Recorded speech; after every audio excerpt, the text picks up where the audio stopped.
يا صباح الفل على حضراتكم، صباحكم جميل مشرق بالامل ان شاء الله والصحه والسعاده يا رب. هنتكلم في حاجه واحده بس ونقطه واحده. يمكن كل الناس، كل الصحافه، كل الاعلام، كل المواقع اتكلمت عنها، وبقالنا كام يوم شغالين في القصه دي، وهي كانت يعني بص مباراه سودة. زي ما كانوا لابسين اسود وكسبونا في كاس السوبر، خلوا الدنيا كلها يعني كانهم خدوا كاس العالم. بصراحه يا ريته كان اتلغى كاس السوبر ده.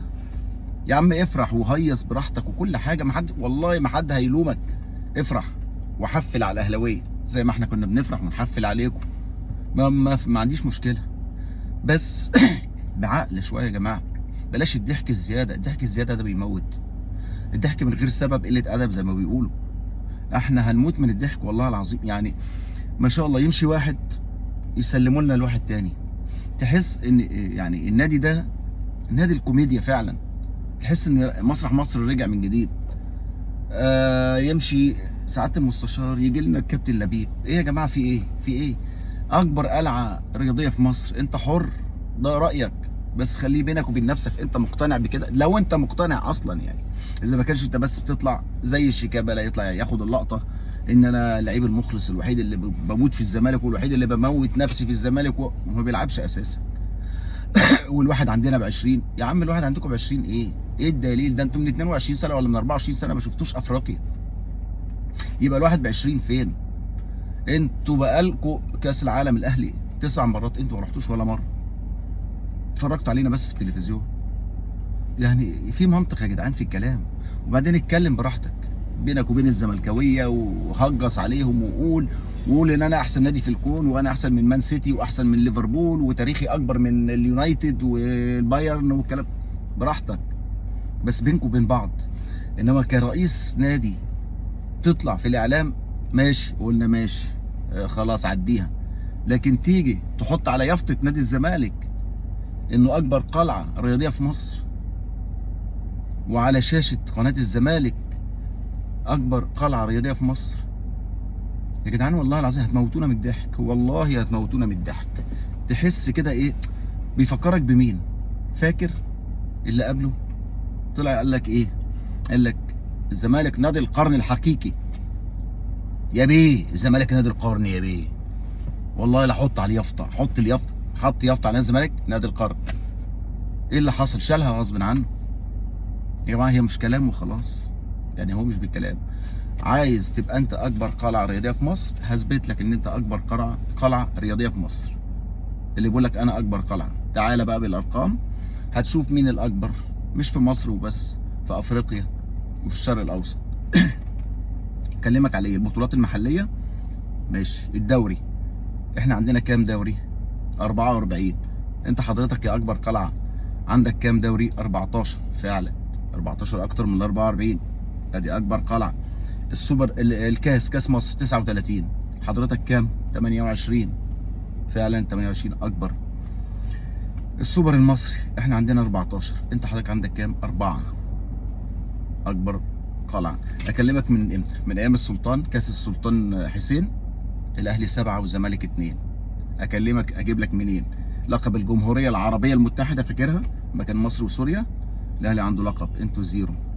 كاس الاتحاد المصري 1، الزمالك 0. اجمالي البطولات المحليه بس المحليه للاهلي 121، الزمالك 62. يعني الضعف. بلاش بطولات محليه عشان ايه؟ تقعد تقولوا حكام ومش عارف ايه. خش على القاريه والدوليه. اجيبهم لك. دوري الابطال احنا كام دوري ابطال وحضرتك كام دوري؟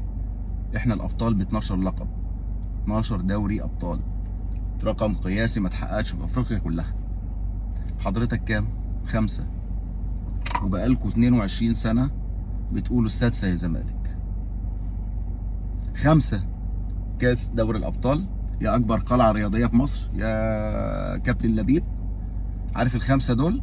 احنا عندنا لعيب واحد عدى رقم تاريخه وتاريخ الزمالك كله في دوري الابطال، رامي ربيعه ربنا يحفظه. 6 بطولات. وكان وائل جمعه. لاعب واحد بتاريخ نادي الزمالك اللي هو اكبر قلعه رياضيه في مصر. يبقى وائل جمعه اكبر، يبقى رامي ربيعه اكبر ايه؟ اكبر ايه لما ده اكبر قلعه يبقى رامي ربيعه اكبر قاره بقى في مصر، 6 بطولات. وحضرتك كنادي، نادي كبير، ونادي الزمالك يا جماعه كبير وليه تاريخ، ولكن الناس دي هي اللي بتقلل من قيمته. والله العظيم الناس دي هي اللي بتقلل من قيمته، اذا كان رئيس النادي ولا عضو مجلس اداره ولا نائب الرئيس، والناس اللي بتطلع في الاعلام ولا المتحدث الرسمي حتى، بيطلعوا هم اللي بيشوهوا صوره الزمالك. الزمالك فريق كبير، فبلاش كده. وصلنا لفين يا عم؟ كاس دوري الابطال. اجيب لك ايه؟ اجيب لك طيب كاس افريقيا للانديه الابطال الكؤوس قبل ما يتغير مسماها، كنا واخدين كام؟ 4-1 للزمالك. الكونفدراليه 1، انتوا عندكم 2، انتوا اكتر مننا في الكونفدراليه. السوبر الافريقي 8 للاهلي، 5 للزمالك. الافرو اسيوي 1 للاهلي، 2 للزمالك. البطوله اللي كانت بتتعمل ما بين بطل افريقيا وبطل اسيا. اجيب لك ايه تاني؟ قلنا السوبر الافريقي وقلنا الافريقي اسيوي. كاس العرب 1-1. كاس الكؤوس العربيه 1 كاس للاهلي و0 للزمالك ولا كاس. السوبر العربي 1 سوبر عربي للاهلي، مفيش للزمالك. انتوا بس كان عندكم حاجه اتعملت كده اسمها كاس السوبر المصري السعودي، انتوا خدتوا بطولتين. يبقى اجمالي البطولات القاريه والدوليه للنادي الاهلي وللزمالك، للاهلي 30، الزمالك 18. ادي تاريخ اكبر قلعه رياضيه في مصر. اكلمك على ايه؟ كاس العالم للانديه اللي الاهلي دايما متواجد فيها باستمرار، 9 مرات للاهلي ولا مره لكاس العالم للانديه. انتوا ما شفتوش كاس العالم للانديه ولا مره، بتتفرجوا علينا في التلفزيون عشان تشجعوا الفرق اللي بتلاعب الاهلي او اللي بتلعب ضد النادي الاهلي. فلما اللي بيتكلم ايه يبقى لازم المستمع يكون ايه. فيا جماعه يعني بلاش، والله انتوا بتهدوا في كيان نادي الزمالك، وبتقللوا من قيمه نادي الزمالك، وبتقللوا من احترام جماهير نادي الزمالك ليكم. الكلمه يا تبقى اتقال صح وفي مكانها وبالادله وبالبراهين، يا عم ما تطلعش تهجص، ما تطلعش زي واحد زي دونجا يقول لك الاهلي اتحايل عليا عشان اروح وبتاع، وكل ده بيشتغل جمهور الزمالك. واتحايلوا عليا الاهلي وانا قلت لا، ده انا زملكاوي من صغري ومش عارف ايه وبتاع.